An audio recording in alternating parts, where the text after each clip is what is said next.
अपने करेंगे विश्वासघात। क्या चुनाव बाद सिंधिया का बढ़ जाएगा कद?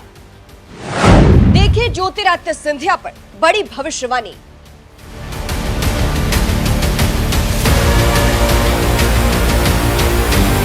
नमस्कार, आप देख रहे हैं न्यूज एक्सप्रेस। मैं हूं आपके साथ सृष्टि और हमारे साथ है आचार्य राकेश चतुर्वेदी जी। चतुर्वेदी जी, राजनीति में कई बार देखा गया है कि राज घराने के जो लोग हैं वो बहुत अहम भूमिका निभाते हैं और इसका सबसे बड़ा उदाहरण जो है वो है सिंधिया परिवार।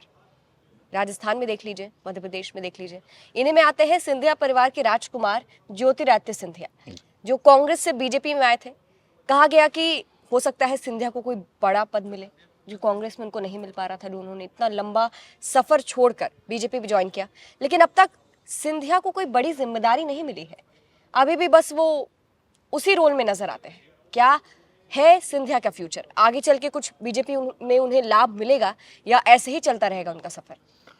देखिए, सिंधिया जी की, सृष्टि जी जो कुंडली इंटरनेट इत्यादि के माध्यम से जो अवेलेबल है, उसमें द्वितीय भाव में चंद्र राहु की युति और शनि चतुर्थ भाव में, केतु अष्टम भाव, मंगल जो है दशम भाव में बैठे हुए हैं तुला के घर में, और सूर्य बुध जो है वह द्वादश भाव में, सूर्य और बुध जो स्पेशली गुरु के घर में धनु में बैठे हुए हैं। 2023 में शनि की महादशा का अंत हो चुका है।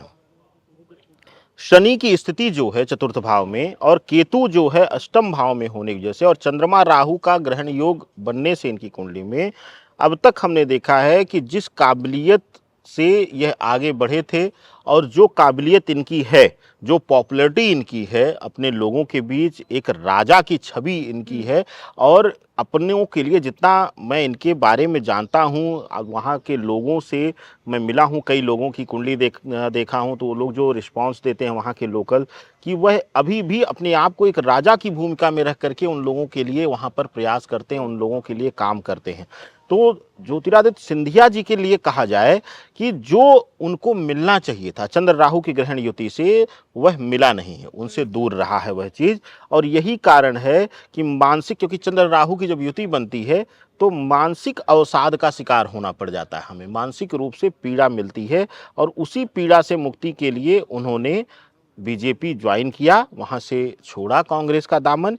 लेकिन अभी भी बीजेपी में क्योंकि वैल्यू नहीं मिली है। वैल्यू नहीं मिली। दूसरा, शनि की महादशा तो 2023 नवंबर में अंत हो चुका है, लेकिन अब बुध में बुध चल रहा है, तो इनके लिए अभी 1 से 1.5 वर्ष अभी तनाव का रहेगा। अभी इनको वह स्टेटस नहीं मिल पाएगा, लेकिन आने वाले समय में अब बुध की महादशा चल रही है। बुध की महादशा में अब जो स्थितियां हैं वह 2023 के बाद से अब सुधरेंगी, और अब उनको चाहे कह लीजिए कि सत्ता के करीब या केंद्र शक्ति जो है, केंद्र जो है उसके आसपास धुरी पर रहना, यह इनके लिए योग बना रहे हैं। यानी कि अब सत्ता का एक अहम हिस्सा या फिर सत्ता का एक मेन पिलर बन करके ये आने वाले समय में उभरेंगे। अभी गुना से ज्योतिरादित्य सिंधिया जो है चुनाव लड़ रहे हैं, लोकसभा का चुनाव।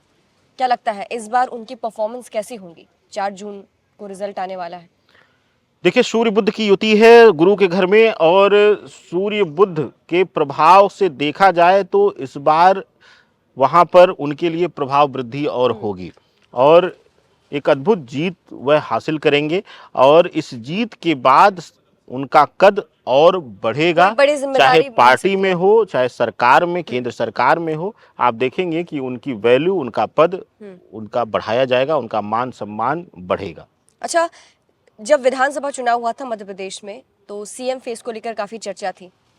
तब ज्योतिरादित्य सिंधिया का नाम भी आया था, उनके समर्थकों ने भी कहा था और जमीनी स्तर पर लोगों ने भी कहा था कि सिंधिया भी मुख्यमंत्री बन सकते हैं, सीएम मध्य प्रदेश के बन सकते हैं, वो उस लायक है।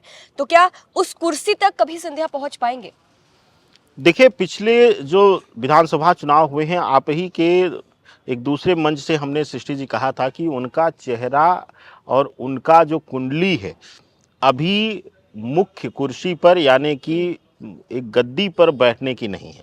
लेकिन हाँ, सिंधिया जी की जो कुंडली है वह केंद्र की सत्ता, के करीब रहने और उसमें एक अहम भूमिका निभाने का योग जरूर है, क्योंकि सूर्य बुध एक साथ बैठा हुआ है और सूर्य बुध द्वादश भाव में है। तो ऐसी स्थिति में जीवन का एक लंबा कालखंड जो है वह सत्ता के करीब और सत्ता का अहम जो भाग है वह बनकर रहने का योग बनाता है सिंधिया जी का। जी। और एक सवाल ये भी रहेगा, सिंधिया लंबे वक्त से कांग्रेस के साथ थे, अब बीजेपी में है, तो क्या कांग्रेस में उनको ज्यादा वृद्धि मिल रही थी या बीजेपी में मिलेगी?